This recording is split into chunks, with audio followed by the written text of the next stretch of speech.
Yan, welcome sa inyo mga ka-printing, no.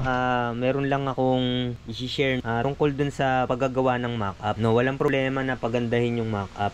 Kaya lang dapat i-consider din natin yung actual na kung paano ipiprint. Lalo na pag ganito, yan no.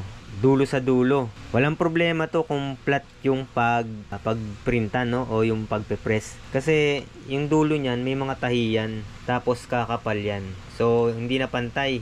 So ito, pag pinress mo yan, possibility yung mga dito niyan hindi masyadong kakapit yung DTF.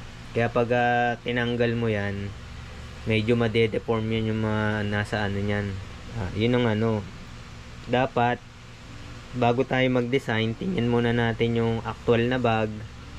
Tapos siguro mag-consult tayo sa mga nagpiprint kung ano yung magandang gawin, no? Kung ano yung magiging problema.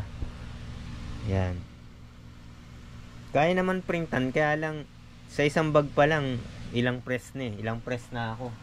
Tapos ginamitan ko nitong mga para maangat ko ng mga cut na heating pad, no. Kasi lalagay ko yan dito. Pag pinress mo itong buo, itong part na to lang yung mape-press ng maayos, kasi medyo angat to, ito na baba. Dahil nga dito sa tupi, no, sa tupi na same din dito, no, to kakapal to, lalo na itong nasa ilalim. Yan, no. Kaya pag mo niyan, dahan-dahan din dapat yan, kasi pag binigla mo yung ganyan, baklas, sira yung mo, sira yung print mo. Ito nga tanggal na, oh. I-repair na lang, no. Yan. So yun lang, dapat aalamin natin yung actual na na pagpiprintan, kung ano ba yung magiging problema. Yan. Kasi pagdating sa heat press, dapat talaga pantay yung iyong pinipress para yung kapit ng film ay maganda. Kaya kung gitna lang to, yan, kasi flat lang yan, lagyan mo lang ng ganito yan dyan, magiging flat na yan. Isang press lang yan. Pero pagdating dito, hindi mo talaga makukuha ng isang press niyan. Napakatagal gawin. Yun. Yan, sa mga nagle-layout, yan, consider nyo yan. Hindi yung gagawa tayong design na napakaganda. Ang ganda ng mock-up, pero in reality, mahirap gawin. Hindi siya Kung ito, hindi pa natatahi, tapos, yan, siguro yung pattern nito, yung shape na yan, flat pa, wala pang tahi. Yun, maganda yun. Siguradong yung, lalo na tong DTF, kapit na kapit yan, kasi flat yung flat yung tela, walang umbok. Yan. Kaya nga yung sa manggas ng sa manggas ng yung mga bandan dito, pag nilagyan mo ng tatak yan, kahit yung heat transfer vinyl, yun yung madaling mag-aangatan.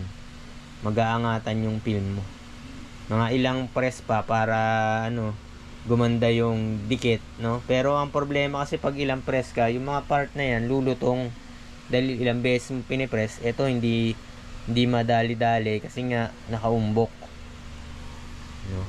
So yun lang yung i-share ko, no, dito sa project ko. Yung pagtsatsagaan ko na lang to, kasi na-accept ko na rin naman, no.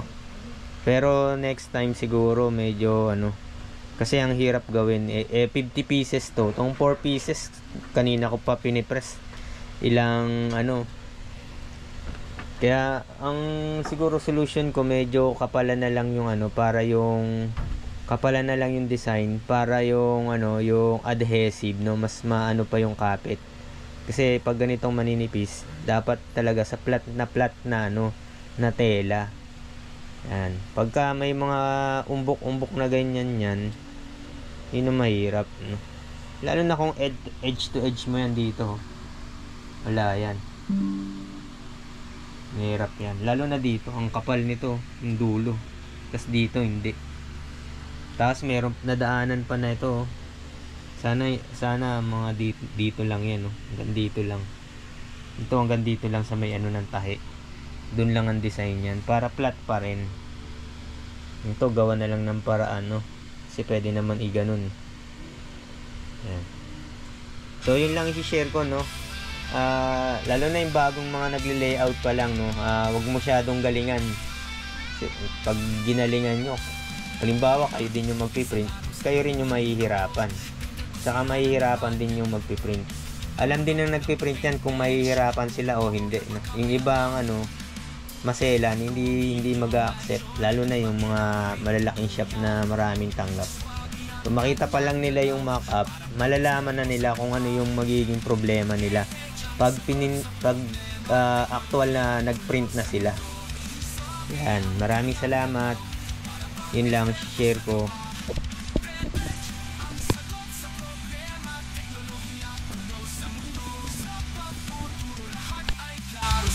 Para sa atin lahat.